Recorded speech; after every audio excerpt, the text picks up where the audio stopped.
As the sun warmed the debris of creation, life emerged on the planet across a time span so vast it cannot be imagined.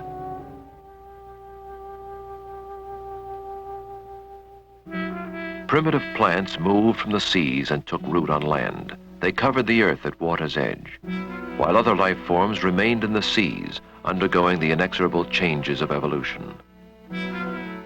More than 350 million years ago, a remarkably altered creature appeared in the waters, the first amphibian. Little different than the amphibians that survive today, they possessed gills, primitive legs, and a fish-like tail.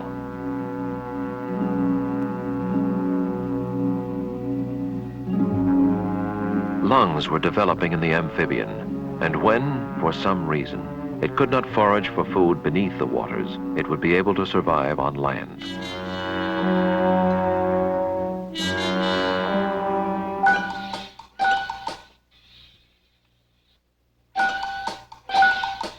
Most amphibians came out of the water with a flaw, and it would forever limit their movements.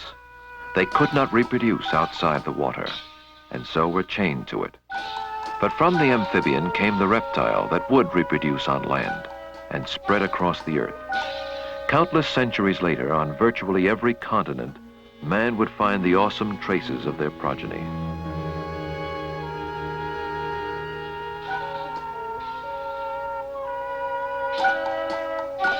In Earth's history, few spectacles can match the era when reptiles reached their zenith. For over 100 million years, the greatest of them all, the dinosaurs, ruled the land.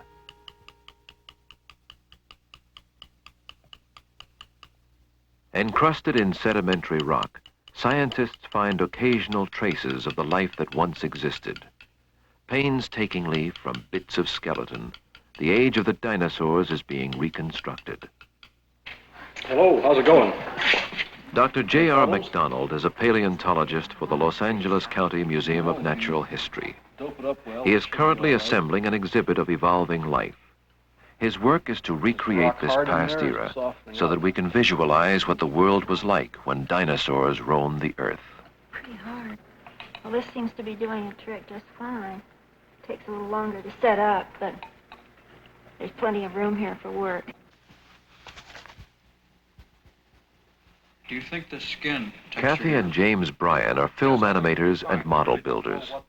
With them, Dr. J.R. McDonald elaborates on what is known and what can be shown in a moving diorama of the great age of dinosaurs. What about the color? You think that's good enough? Again, color is something we know nothing about. You can almost take your choice on the color of these things. Of course, living amphibians have quite a range of color. Beyond color, there is the problem of recreating the movements, the method of eating, and combat. On the ground, they would throw their body into a series of sine curves and would advance these feet like this. Jim Bryan, working under Dr. McDonald's supervision, films a landscape no man has ever seen. The world of the Mesozoic era, over 135 million years ago.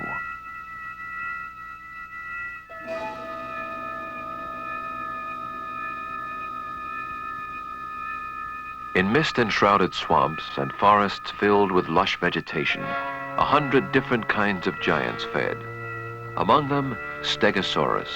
In his skull, a minute brain presumably governed his actions and behavior, while an enlarged bundle of nerves in his pelvis helped to coordinate the movements of his massive hindquarters.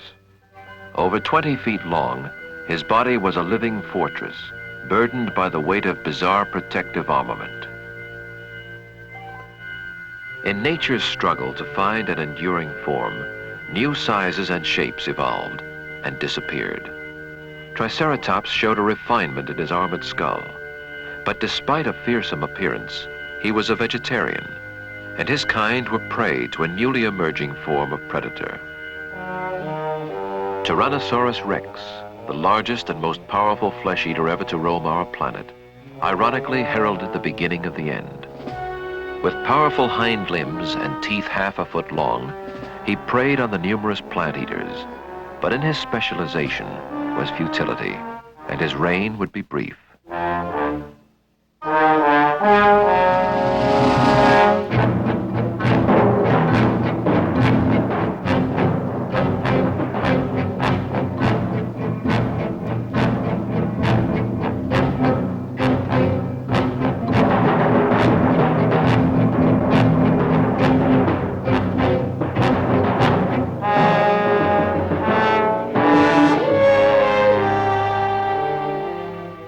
Tyrannosaurus, Triceratops, Stegosaurus.